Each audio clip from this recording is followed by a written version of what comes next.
주간 저와 여러분이 응답받을 말씀 제목은 하나님께 의미 있는 것이라는 제목입니다. 여러분 세상에는요 많은 사람들이 사람에 대해서 이런저런 말을 합니다. 들어보면 결론이 뭐냐? 사람이 나쁘다라는 거예요. 근데 여러분 나쁜 사람이 문제가 아니라 나쁜 상태가 문제입니다. 그렇죠? 여러분들도 아마 다 경험해 보신 적이 있을 겁니다. 예전에 제가 이렇게 뭔가 작업을 하다가 손가락에 가시가 박혔는데 눈에 안 보이는 거예요. 눈에 안 보이는 이 가시가요, 아픈 걸 넘어서서 저를 얼마나 답답하게 하는지. 이 눈에 안 보이는 가시 때문에 제가요 하루 종일 신경질 냈던 거를 기억이 납니다. 사람들마다 나쁜 상태 때문에 신경질을 내기도 하고 화를 내기도 해요. 혹시 여러분 주변에 이 사람은 미워, 이 사람은 나빠, 그런 것이 있다면 오늘 여러분 그 미움과 나쁜 그 생각을 다 거두시기 바랍니다. 그 사람이 나에게 했던 행동들은요 사실은 나빠서 나를 싫어해서 한 게 아니라 상태가 안 좋았던 것뿐이에요. 제가 눈에 안 보이는 가시 때문에 이 답답해 하는데 자꾸 어머니가 뭘 자꾸 시키는 거예요. 제가 짜증을 냅니다. 나 지금 이거 뽑아야 된다고. 아니 그거 좀 해주면 되지. 왜 이렇게 화를 내? 상처를 받으신 거죠. 사람들은요 눈에 안 보이는 가시 그거 하나 가지고도요 신경질 내기도 하고 화를 내기도 해요. 근데 그 말을 듣는 반대쪽에서는요 상처를 받죠. 여러분 오늘 눈에 안 보이는 가시 또는 작은 문제들에 걸려 넘어지지 마시고 오늘 하나님이 주시는 답을 얻으시길 바랍니다. 우리가 세상을 살아가면 자꾸 속는 게 있어요. 그게 뭐냐면 남이 인정하는 행복에 의하여 우리가 삶을 살 때가 있습니다. 남이 인정하는 행복. 돈이 있으면 그 사람이 행복해 보이는 거죠. 그 사람이 잘생겼으면 행복해 보이는 거예요. 여러분 남이 생각하는 인정하는 행복을 넘어서서 하나님이 주시는 행복을 찾는 여러분 되시기를 바랍니다. 오늘도 그런 예배가 이 시간에 회복돼야 될 줄 믿습니다. 사람들의 행동을 결정하는 것은 숨은 마음이라는 거예요. 오늘도 여러분의 숨겨진 마음 그 속에 무엇이 있든지 간에 하나님의 말씀으로 바뀌어지는 시간 되시기를 바랍니다. 사람들은 그 숨은 마음에 세 가지를 가지고 있어요. 상처를 가지고 있더라고요. 또 동기를 가지고 있어요. 이념을 가지고 있습니다. 숨은 상처, 숨은 동기, 숨은 이념으로 사람들은 자신들의 행동이 결정되는 것을 잘 모르고 살아갈 때가 있는 것 같아요. 오늘 여러분들은 숨겨진 상처, 동기, 이념을 넘어서서 하나님의 말씀을 따라 사는 삶이 회복되어지시기 바랍니다. 우리 인생에 정말 중요한 게 뭐냐? 아까도 말했듯이 남이 인정하는 행복이 아니라 하나님이 주시는 행복이죠. 남이 인정하는 행복에 사로잡힌 사람들은요 그걸 가지고 자기 자신을 자꾸만 비판해요. 뚱뚱하다, 무능하다, 무지하다, 못났다.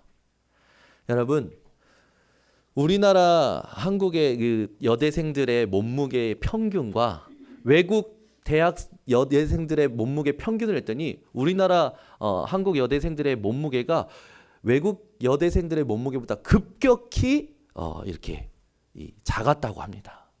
근데 우리나라 여대생들은요 자기 몸무게 때문에 스트레스 받거든요. 몸무게가 행복의 지수가 아닌데 사람들은요 자꾸 남이 생각하는 행복의 지수를 가지고 자기를 자꾸만 판단하죠. 오늘 여러분 몸무게 때문에 행복하지 않은 분들 계십니까? 자유하시기 바랍니다.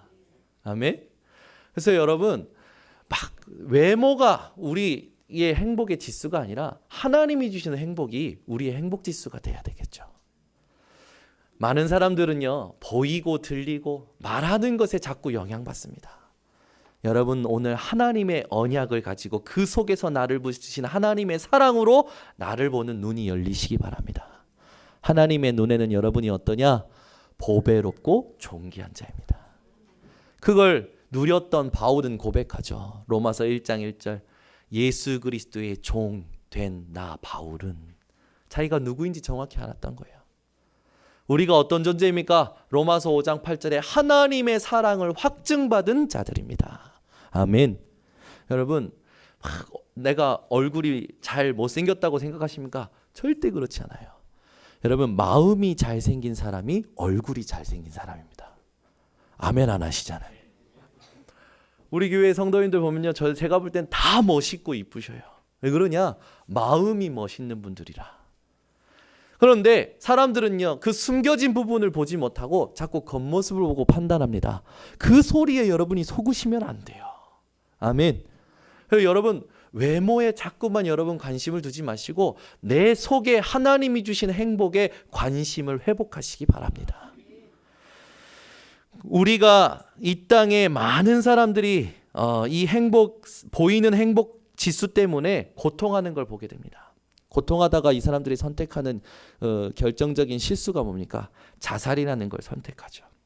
여러분, 우리나라에 가장 자살률이 높은 그 도가 있어요. 어디냐? 충남도입니다. 충남이요, 가장 우리나라에서 자살률이 높대요. 하루에 1.8명이 자살한다 합니다. 지역적으로 봤을 때는 강원도 홍천이 가장 자살률이 많다고 그래요. 우리나라가 OECD 국가 중에 자살률이 가장 높다는 건 여러분이 익히 들어서 아실 겁니다. 왜 사람이 사는 이 삶이 점점 편리해지는데 자살률이 높아질까요? 여러분, 요즘 군대는 군대가 아니라 하죠. 벌써 군대가요, 복무기간이 1년 6개월로 짧아졌다고 하더라고요. 얼마 전에 제대한 랩런트한테 물어봤더니 병장 월급이 얼마냐 했더니 많이 받을 때는 생명수당까지 해서 50만 원 받는데요. 저는 병장 때 6만 원, 생명수당 치면 7만 원 받았거든요. 저보다 못 받으셨던 분들이 우리 장로님들 아닙니까? 저 다시 군대 들어가고 싶더라고요. 한 달에 월급이 50만 원이라. 이야, 진짜 좋아진 거 아닙니까? 근데 왜 군대 문제는 더 많아지죠? 요즘 군대는요, 이제 생활, 본인들 이제 일하는 시간이 지나면 핸드폰을 다 사용할 수 있어요. 개인 핸드폰을. 그래서 게임도 할 수 있고요, 통화도 할 수 있고요, 뭐든지 할 수 있어요. 저는요, 이 군대 딱 신병 교육대 갔을 때 우연찮게 제 친구가 교관들을 보좌하는 이 일에 쓰임 받고 있었어요. 그래가지고 제가 신교대 있을 때 그 친구가 온 거예요. 야, 현우야, 일로 와. 화장실 갔더니 자기 교관 핸드폰을 빌려다가 저한테 준 거예요. 제가 그래서 화장실에서 그때 사귀고 있던 여자친구한테 전화했어요. 부모님도 아니고. 우리 이민혜 사모가 막 또 오늘 또 뭐라 할지 모르겠지만, 그래가지고 잘 지내? 막 그랬던 적이 있어요. 근데 그것도 막 얼마나 막 불안하고 이거 걸리면 큰일 난다는 생각에 빨리 끊었던 기억이 있어요. 근데 요즘 군대는요, 뭐 핸드폰이 자유라, 뭐든지 이제 편리하게 해주는 거예요. 그런데 왜 군대의 자살률은 더 높아질까요? 여러분이 오늘 하나님 앞에 진짜 하나님이 원하시는 질문이 회복되어지시기 바랍니다. 보이는 게 문제가 아니에요. 인생 안에 채울 수 없는 것이 있는 겁니다. 자살하는 사람들의 유서라든지 자살하는 사람들의 사연을 조사해서 자살하는 사람들의 상태를 조사했더니 자살하는 사람들이 제일 괴로워하는 게 뭐냐? 자기 생각 때문에 괴로워한대요. 그 생각을 벗어나고 싶어서 자살이라는 걸 선택한다는 거예요. 여러분들도 혹시 그러시지 않습니까? 내 생각에 갇혀서 착각하고 오해하고 편견을 가지고 모든 것 바라보다가 스스로 눌리고 스스로 자해하고 스스로 힘들어해서 자꾸만 잘못된 선택을 하려고 하지 않으십니까? 오늘 여러분, 하나님이 함께 하시는 비밀이 체험되어지시는 예배가 되시기를 바랍니다. 그래서 이 땅은요, 전쟁이 없는데 죽음이 많은 그런 나라가 됐고 그런 시대가 돼버렸어요. 여러분, 우리나라 특히 또 군대는요, 한 해에 10명 중 6명이 자살하는 이런 일들이 일어난다는 거예요. 그런데 이것보다 더 큰 문제가 있습니다. 여러분이 잘 아시는 괴테의 소설에 보면 젊은 베르테르의 슬픔이라는 그 내용이 있죠. 괴테의 소설의 주인공인 이 베르테르가 자기가 사랑하는 사람과 사랑이 이루어지지 않으니까 권총으로 자살을 합니다. 그런데 그 소설을 읽었던 19세기 많은 젊은이들이요 공감하기 시작하면서 자살하기 시작하는 거예요. 책을 읽었는데 공감이 되니까 자살을 하기 시작하네. 그때부터 나왔던 단어가 뭐냐? 베르테르 효과. 그래서 우리나라도 있지 않습니까? 노무현 대통령이 죽었을 때 우리나라가 원래는 하루에 30명 자살하는 국가였대요. 나라였대요. 끔찍하죠. 그런데 노무현 대통령 자살했을 때 81명이 자살하기 시작했대요. 그 베르테르 효과라는 거죠. 더 많은 영향을 줬던 게 바로 최진실 씨 자살이더라고요. 최진실 씨는 믿는 사람이었다고 하죠. 근데 그 믿는 사람이 자살을 했는데 그 최진실 씨가 자살하면서 베르테르 효과로 따라 죽었던 사람이 하루에 87명. 여러분, 삶은 점점점 편리해지는 것 같고 우리가 누리는 건 많아지는 것 같은데 왜 사람들은 잘못된 선택을 할까요? 오늘 여러분이 이유를 발견하는 시간 되시기를 바랍니다. 그리고 진짜 답을 발견하는 시간 되시기 바랍니다. 현장에는 이 숨은 마음 속에 있는 상처와 동기와 이념 때문에 고통하는 사람들이 너무나 많아요. 여러분, 작은 것 같지만 사람들을 힘들게 하는 것이 있다라는 겁니다. 그게 뭔지는 여러분들이 잘 아시겠지만 오늘 말씀으로 정리하는 시간 되시기를 바랍니다. 그러면서 오늘 우리가 본문을 통해서 회복해야 될 게 뭐냐? 내게 의미 있는 것을 회복하는 게 아니라 사람에게 의미 있는 것을 회복하는 게 아니라 하나님께 의미 있는 것을 회복해야 행복해진다는 겁니다. 오늘 여러분 하나님께 의미 있는 것이 회복되어지시기 바랍니다. 여러분 본문을 보면요. 마르다의 동생이고 나사로의 누이인 마리아가 예수님께 향유를 부은 사건이 나옵니다. 예수님께 향유를 붓는 이 사건 때문에요. 제자들 중에 가룟 유다가 막 제자들하고 같이 격노하면서 제자들을 선동하면서 이 아까운 향유를 왜 붓냐라는 거예요. 예수님께. 이런 사건 뒤에 마태는 가룟 유다의 이 속에 있는 마음을 오늘 본문에 이야기합니다. 시간적으로 봤을 때 우리가 읽었던 본문에 이 마리아가 예수님께 향유를 부은 사건은 사실상 예수님께서 예루살렘 입성 전에 나사로를 치유하시고 나서 나와야 되는 게 맞아요. 근데 하나님께서 마태를 사용하셔서 성경 마태복음에 왜 예수님께 이 향유를 부은 사건을 가룟 유다의 이 배반 앞에다가 글을 기록하게 하셨을까요? 오늘 그 의미가 여러분에게 회복되어 주셔야 됩니다. 하나님은요 우리에게 하나님의 말씀을 통해서 하나님의 의도를 알기를 원하시는 거예요. 마리아가 예수님께 향유를 부은 사건과 예수를 팔기 위해서 속임수를 가졌던 가룟 유다를 대조하면서 하나님은 우리에게 우리가 가장 이 땅 살면서 의미를 부여하고 살아갈 것이 무엇인지 알기를 원하시는 겁니다. 마리아는요 사람들에게는 이해가 안 되는 의미 없는 지시를 했어요. 그런데 하나님께는 의미 있는 일을 했습니다. 그런 그녀가 얼마나 축복받았냐? 복음이 전파되는 곳마다 함께 증거되도록 성경에 기록되었어요. 이것보다 더 큰 축복은 없겠죠. 즉 하나님이 생각하시고 기억하시는 자가 된 거예요. 여러분 인생이 하나님이 생각하시는 인생이요 하나님이 기억하시는 인생이 되시기를 바랍니다. 이것보다 큰 축복은 없겠죠. 그래서 우리가 오늘 회복해야 될 세 가지 언약이 뭐냐? 마리아가 향유를 붓는 행동 하나에는 세 가지 의미가 있습니다. 여러분이 오늘 이 세 가지 의미를 회복하셔야 돼요. 첫 번째는 어떤 의미냐? 복음의 흐름을 아는 참된 지혜의 의미가 있는 겁니다. 두 번째는 말씀 성취를 준비하는 참된 기도의 의미가 있는 거예요. 세 번째는 오직의 기회를 붙잡은 참된 헌신의 의미가 있는 겁니다. 이 세 가지의 의미를 놓고 우리가 오늘 말씀으로 정리할 때 여러분이 오늘 하나님 앞에서 정말 내가 삶을 살면서 내게 의미 있는 것을 하는지 하나님께 의미 있는 것을 하는지 점검되어지시고 하나님께 의미 있는 것이 무엇인지 분별하셔서 그것을 할 수 있는 믿음의 사람들 되시기 바랍니다. 복음의 흐름을 아는 참된 지혜라는 게 뭡니까? 잠언서 1장 7절에 보니까 지혜와 지식의 근본은 여호와를 경외하는 거라고 하죠.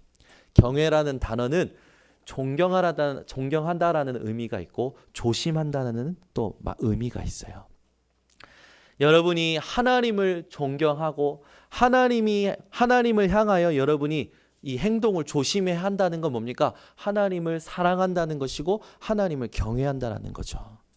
그러면 이 경외하는 것에 대해서 예레미야 9장 24절에는 어떻게 말하냐? 하나님은 하나님을 아는 것과 깨닫는 것을 기뻐하신다라고 말합니다.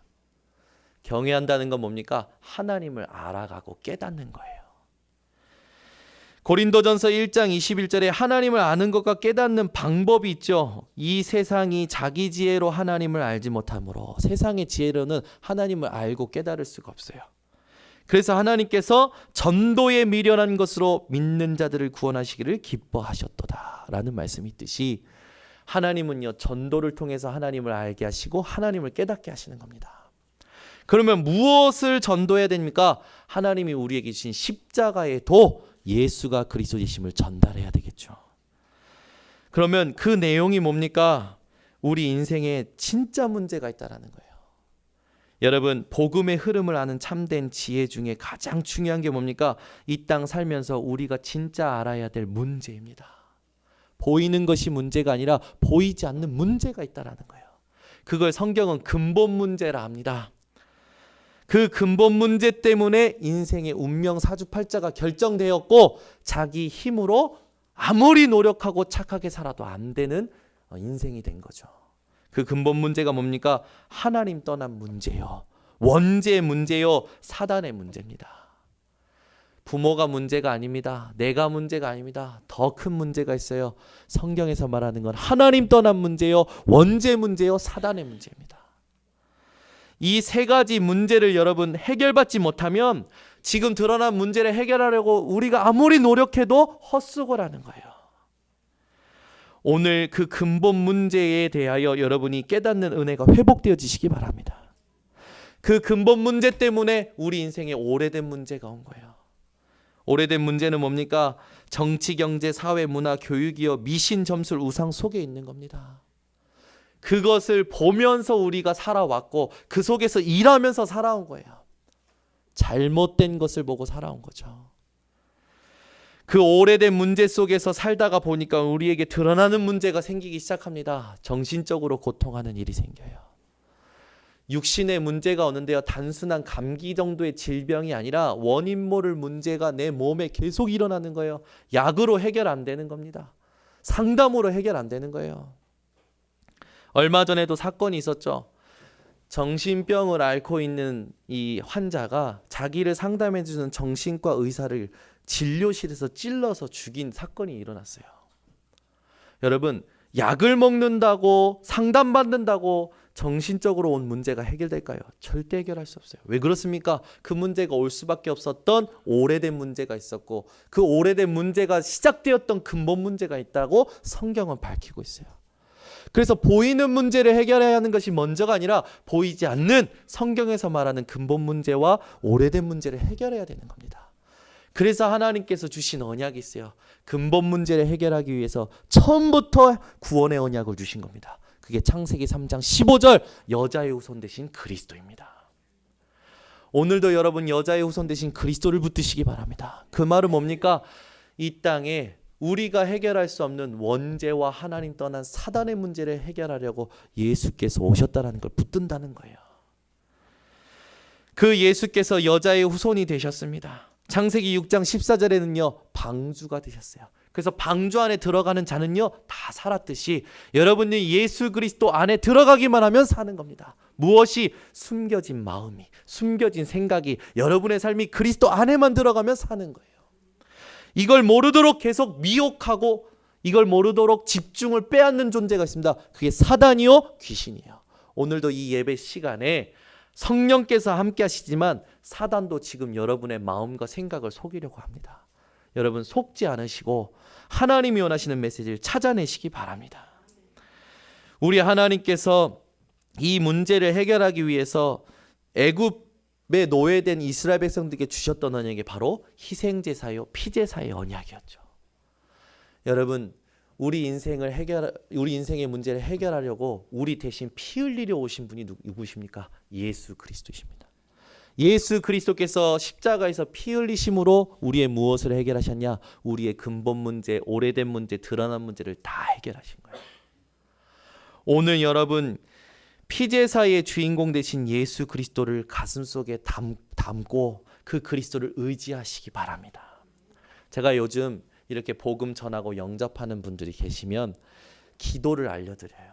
어떤 기도를 알려드리냐면 문제가 있으면 문제 해결해 달라는 기도, 소원 있으면 소원을 성취해 달라는 기도를 알려드리는 게 아니라 제일 첫 번째 알려드리는 기도 뭐냐? 지금부터 이 기도를 하십시오. 예수가 그리스도이심을 하나님 깨닫게 하시고 체험시켜 주시옵소서. 여러분 우리 인생에 가장 중요한 기도가 있다면 저는 이 기도라고 생각합니다. 여러분이요 한 주간 동안에 그리스도를 아는 것과 그리스도를 믿는 것에 하나 되는 인생이 되셨었기를 바랍니다. 사단은요 그 일만 방해합니다.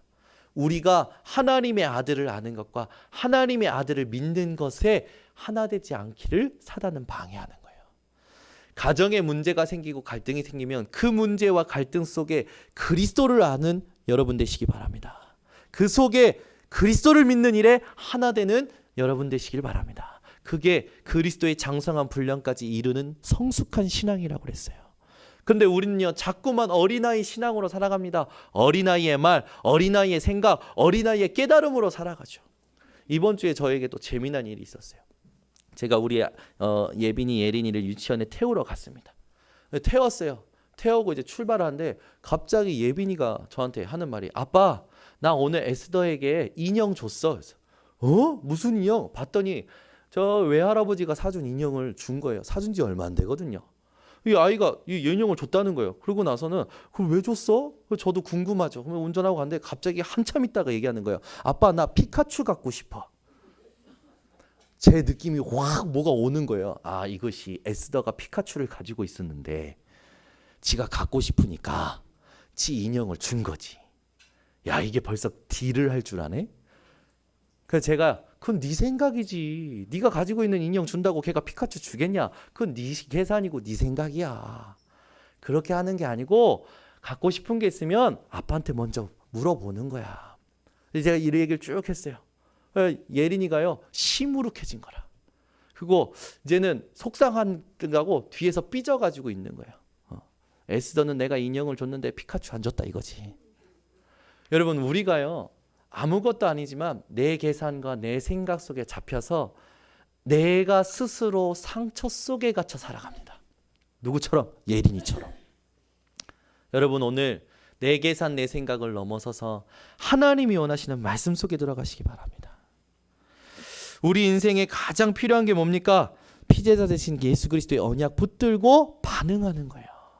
많은 사람들이요 사건과 문제 갈등이 오면요 말씀 없이 반응합니다. 자기가 가지고 있는 그 보았던 것, 경험했던 것, 체험했던 것으로 반응해요. 그러면 주일날 예배가 필요 없죠. 주일날 말씀 필요 없죠. 뭐하러 말씀 듣고 예배 드립니까? 그냥 내가 예수 그리스도 믿는 믿음으로 그냥 혼자서 살면 되지. 그게 그 선교단체들이 주장한 거 아닙니까? 그러니까 무교회주의가 나왔고 교회가 다 무너지는 일이 일어나지 않았습니까? 하나님은요 지금도 강단에 성취할 말씀을 주십니다. 우리 성도님들이 회복하셔야 되겠어요. 현장에서 여러분들이 겪는 모든 삶 속에서 일어나는 일에 한 주간 강단 말씀 주신 것으로 반응하시기 바랍니다. 안 그러면 사람 눈치 보며 살아갑니다. 안 그러면요 상황 속에 갇혀 살아가는 거예요. 하나님은 말씀으로 반응하는 자에게 말씀을 확인시키고 성취시키는 거예요. 이번 주에도요 지난주 강단 말씀이 저에게는 계속 성취되는 거예요. 그 중에는 몰랐어요. 그 일이 지나고 나니까 하나님이 말씀을 성취하셨더라고요. 청년 리더 수련회가 구정기간에 있었습니다. 한 1,400여 명의 청년들이 모인 현장에 찬양 리더로 섰어요. 거기에서요 그 앞에서 이 기도하고 찬양 인도하는데요. 제가요 할 수 있는 거는 뭡니까? 하나님을 향한 마음의 문을 여는 것밖에 없잖아요. 하나님 앞에 기도하면서의 멘트를 준비합니다. 기도하면서의 찬양의 순서를 준비해요. 근데 그것으로 모든 청년들이 하나 되는 것을 보게 하시더라고요. 그리고 말씀이 들려지고 말씀이 깨달아지고 말씀이 포럼되어지는 것을 보게 하시는 거예요. 감사하죠. 지난주 말씀이 성취된 거예요, 저에게. 또 이번 주에 저는 가기 싫었던 곳이 있었어요. 별로 가고 싶지 않았던 곳이 있었습니다. 근데 그곳에 그냥 갔어요. 순종하는 마음으로 갔는데요, 갔다 와서 보니까요, 말씀이 성취된 현장이었어요. 우리는요, 자꾸 내 생각과 내 감정에 갇혀서 모든 행동들을 합니다. 여러분에게 오늘 회복되어야 될 게 뭐냐? 하나님의 말씀이 확인되는 현장, 하나님의 말씀이 성취되는 것이 회복되어지시기 바랍니다. 그래서 지난주에 우리가 가장 회복해야 될 게 뭐냐면 타임아웃을 회복하는 거였어요. 운동 경기에 보면 감독들이요, 상대편에 넘어가 있는 경기 주도권을 바꾸기 위해서, 흐름을 바꾸기 위해서 타임아웃을 신청한다고 했죠. 그게 뭡니까? 작전 시간이에요. 우리 인생에 가장 필요한 게 뭡니까? 하나님과의 작전 시간입니다. 오늘도요, 그런 포럼을 누가 해주는 거예요. 정말 사건이 터졌대요. 사건이 터졌는데 혼자서 하나님 앞에 멈추고 하나님과 작전 시간을 가졌는데, 다른 모든 사람들이 예상했던 나의 반응이 일어나지 않고 본인도 이제 몰랐던 거죠. 본인도 자기가 그렇게 반응할 줄 알았는데 자기가 생각했던 반응이 아니라 하나님이 원하시는 담대함이 회복된 거예요. 여러분 인생에 말씀이 성취되는 것이 회복되어지시기 바랍니다. 우리 인생의 가장 중요한 언약이 뭡니까? 이사야 7장 14절. 우리 삶에요, 우리는요, 혼자라고 생각해요. 고립되어 있고 외롭다고 생각합니다. 그러나 하나님께서는요, 임마누엘 언약으로 함께 하신다고 약속하셨어요. 지금도 이 자리에 하나님께서 함께하고 계시는 것을 믿으시기 바랍니다. 그 하나님께서 우리에게 예수님을 보내셨습니다. 그분이 마태복음 16장 16절에 우리의 주인이 되시고 우리의 그리스도가 되시고 살아계신 하나님의 아들이 되시는 줄 믿습니다. 그 말은 뭡니까? 우리의 과거, 현재, 미래가 다 해결되었다는 거예요. 오늘 여러분 가슴속에 예수를 그리스도로 믿고 영접하시기 바랍니다. 여러분의 과거가 발판이 될 것이고 여러분의 현재가 인도를 받을 것이고 여러분의 미래가 하나님의 보장을 받게 될 겁니다. 그래서 오늘 우리에게 가장 필요한 게 뭡니까? 예수를 그리스도로 깨닫고 믿는 거예요. 여러분이 그 믿는 것에 하나님께 기도가 회복되어지시기를 바랍니다. 그 참된 믿음의 하나님은요, 우리에게 하나님을 만나는 길을 여시고 우리의 모든 죄를 사하시는 대속물이 되어주시고 마귀의 일을 멸하시는 능력이 되어주십니다. 그분이 말씀하시죠. 요한복음 16장 33절에 내가 세상을 이기었노라. 여러분 세상 앞에 두려워하지 마시기 바랍니다. 특히 분위기와 시스템에 두려워하지 마세요. 하나님이 하시는 일이 있음을 기억하시기 바랍니다. 그래서 여러분이 날마다 기억하고 나아가야 될 게 뭡니까? 요한복음 19장 30절에 예수님께서 마지막에 숨을 거두시면서 하신 말씀, 내가 다 이루었다. 여러분 인생이 또 뭔가 만났겠죠. 문제를 한 주간에 만났을 수 있어요. 갈등을 만날 수도 있어요.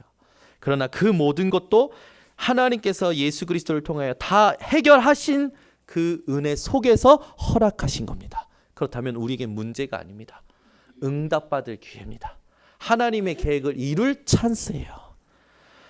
오늘 여러분이 그 언약을 붙들고 요한복음 11장 25절 26절의 말씀을 참되게 믿으시기 바랍니다. 어떤 말씀입니까? 나는 부활이요 생명이니 나를 믿는 자는 죽어도 살겠고 무릇 살아서 나를 믿는 자는 영원히 죽지 아니하리니 이것을 내가 믿느냐? 예수님께서 질문하셨죠. 여러분 우리의 모든 문제의 해결자 되신 예수 그리스도를 믿으십니까? 우리의 참 부활이 되신 예수 그리스도를 믿으십니까? 내 인생의 모든 것을 인도하시는 예수 그리스도를 믿으십니까? 예수님이 늘 질문하십니다. 여러분이 그 질문에 아멘으로 여러분 화답하시고 증거를 보시는 증인들 되시기를 바랍니다. 마리아가 예수님께 향유를 부었던 그 행동 하나의 두 번째 의미는 뭐냐? 말씀 성취를 준비하는 참된 기도예요. 마리아를 통해서요 예수님께서 말씀하시죠. 오늘 본문에 보면 막 제자들이 뭐라 합니다. 왜 이걸 허비하느냐? 이걸 비싼 값에 팔아서 가난한 자들에게 줄 수 있었겠도다. 맞는 말이죠. 그죠? 여러분 내게 좀 값있는 것이 있습니다. 그걸 팔아서 가난한 자들에게 주는 게 더 유익한 거 아닙니까? 더 많은 사람을 도울 수 있는 거 아닙니까? 그런데요, 예수님께서 마리아에게 뭐라고 하냐? 그 제자들에게 뭐라고 하냐? 예수께서 하시고 그들에게 이르시되 너희가 어찌하여 이 여자를 괴롭게 하느냐? 그가 내게 좋은 일을 하였느니라. 가난한 자들은 항상 너희와 함께 있거니와. 무슨 말입니까? 현장에요, 가난한 자들, 궁핍받은 자들은 늘 있다라는 거죠. 근데 그게 중요한 게 아니라 복음 없는 구제에 빠지지 말라는 거예요. 그러면 얘기합니다. 나는 항상 함께 있지 아니하리라. 그래서 마리아가 예수님께 자기가 보기에 좋은 것을 하겠다고 예수님이 변론하시고 예수님께서 변호하십니다. 여러분, 현장에 많은 사람을 도와야 됩니다. 그러나 여러분, 복음 없는 구제에 빠진 것을 조심하시기 바랍니다.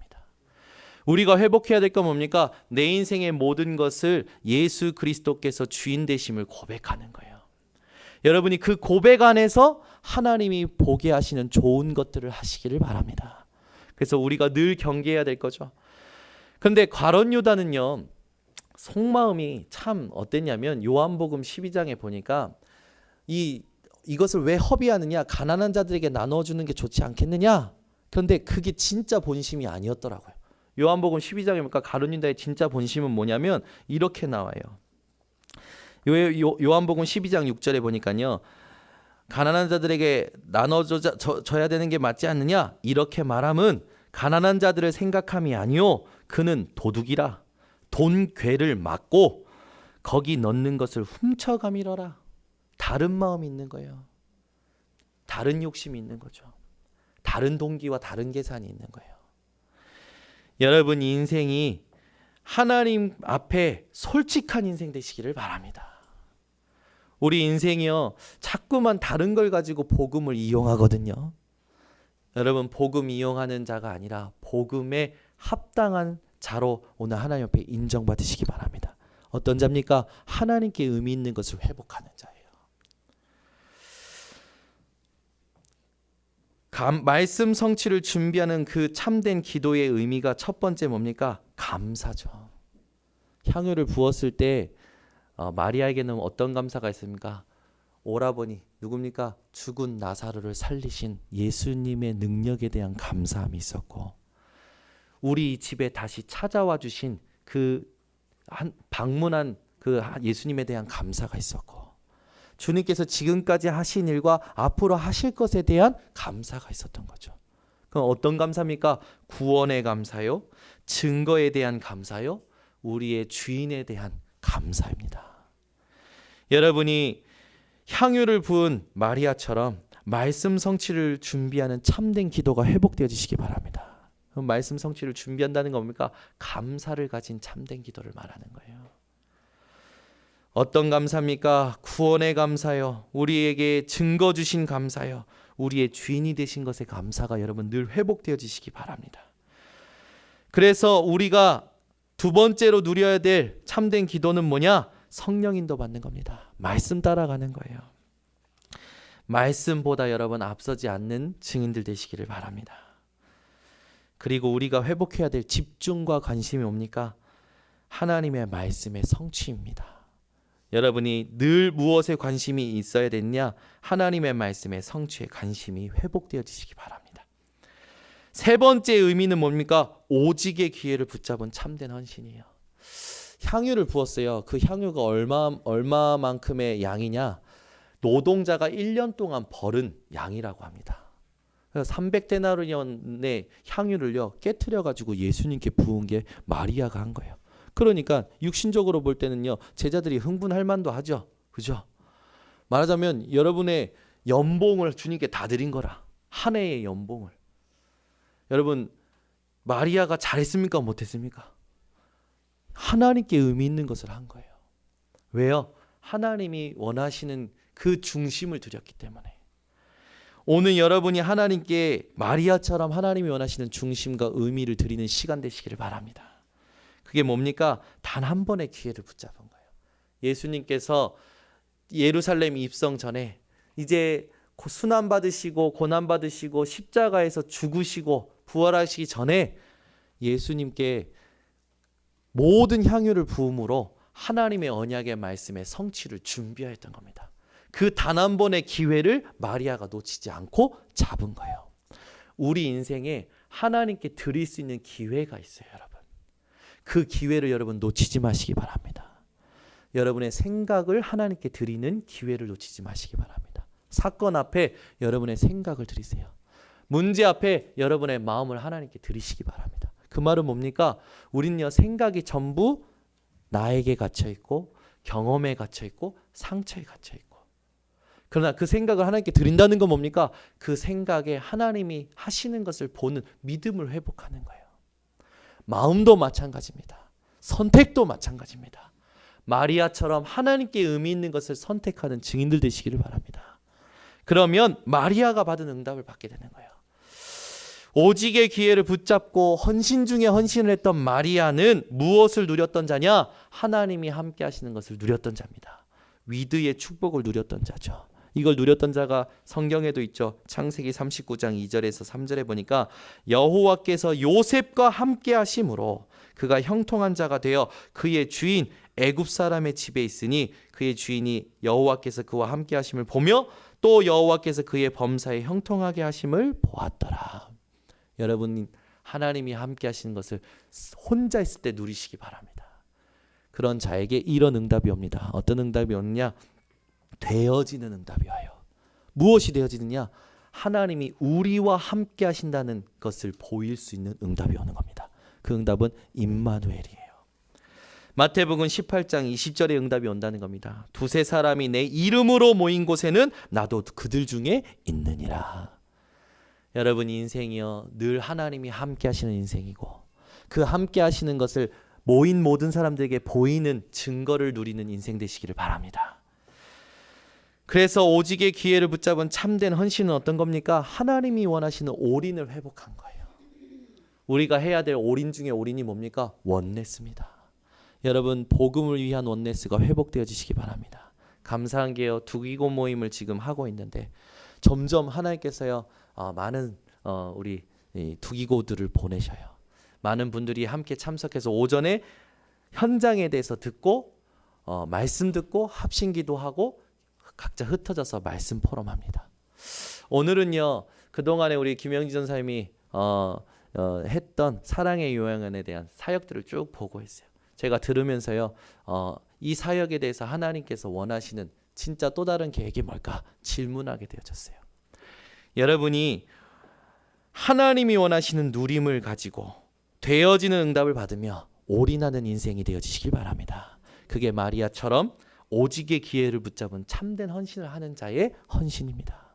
그래서 우리는 대단한 것이 아니에요. 하나님이 나에게 되어지는 것을 붙들고 집중하면 되는 겁니다.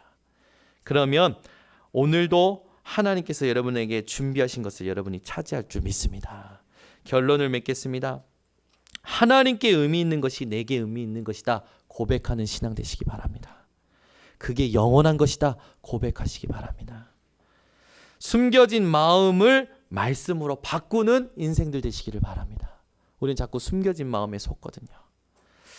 복음 아닌 것에 여러분 속지 마시기 바랍니다. 하나님께 의미 있는 것을 선택하는 인생 되시기를 바랍니다.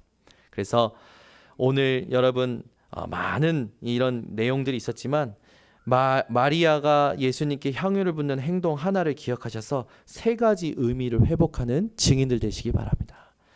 참된 지혜, 참된 기도, 참된 헌신 가지고 인도받는 한 주간 되시기를 예수 그리스도의 이름으로 축원합니다. 기도하겠습니다. 하나님 아버지 감사합니다. 우리가 인생을 살면서 내게 의미 있는 것 또는 사람에게 의미 있는 것이 아니라 하나님께 의미 있는 것을 붙드는 인생 되게 하여 주시옵소서. 오늘 본문 말씀과 언약을 가지고 한 주간의 말씀의 성취를 받는 집중이 시작되게 하시고 그 힘을 통하여 모든 사람 살리는 증거를 받는 모든 성도들 되게 하여 주시옵소서. 예수 그리스도의 이름으로 축복하고 기도드리옵나이다.